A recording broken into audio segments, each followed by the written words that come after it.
வணக்கம் நண்பா. செத்து பொழச்சவங்க அப்படின்னு சொல்லுவாங்கல்ல, அந்த மாரி தாங்க.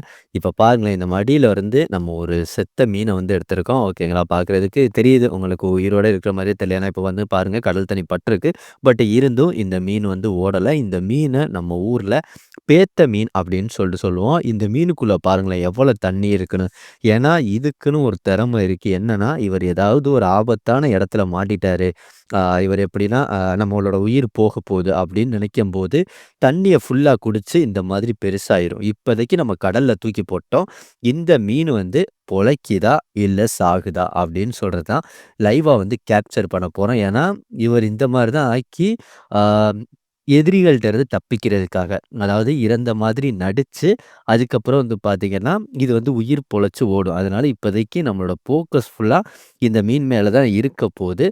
இவரு இப்போதைக்கு உயிரோட கிளம்பி ஓடுறாரா?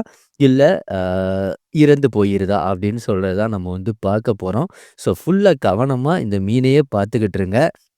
இந்த மீனோட ஒரு முக்கியமான ஒரு சிறப்பம்சமே இதான். ஏதாவது ஒரு இடத்துல பட்டுருச்சு, இல்ல ஏதாவது ஒரு ஆபத்தான இடத்துல சிக்கிருச்சுன்னா, உடனே தண்ணிய குடிச்சு உப்பிரும். இது எவ்வளோ நேரம்னாலும் இப்படியே இருக்கும். நம்ம மறுபடியுமே தண்ணீல தூக்கி போட்டோம்னா, அது நடிப்புல இருந்து விலகி அந்த தண்ணி எல்லாத்தையும் ரிலீஸ் பண்ணிட்டு ஓடிருவாரு. ஸோ பார்த்துக்கிட்டே இருக்கலாம். எப்போ உயிரோட கிளம்புது அப்படின்னு சொல்ட்டு.